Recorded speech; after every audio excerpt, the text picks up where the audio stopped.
అందరికీ మరణాత. దేవుని వాక్యాన్ని ధ్యానం చేసుకుందాం. కొరింథీయులకు రాసిన మొదటి పత్రిక 1వ అధ్యాయము 18వ వచనం. సిలువను గూర్చిన వార్త నశించుచున్న వారికి వెర్రితనముగానే, రక్షింపబడుచున్న మనకు దేవుని శక్తి.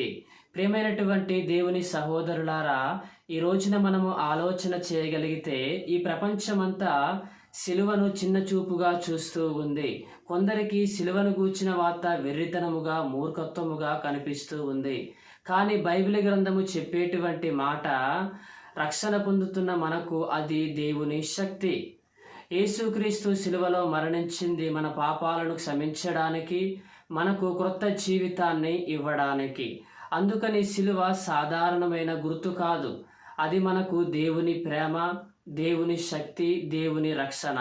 ఈరోజు సిలువనాథుడైన క్రీస్తుని మనము అంగీకరిస్తే దేవుడు మన యొక్క జీవితంలో మనకు నూతన జీవితాన్ని అనుగ్రహిస్తాడు. దేవుడు మిమ్మును దీవించునుగాక. ఆమేన్.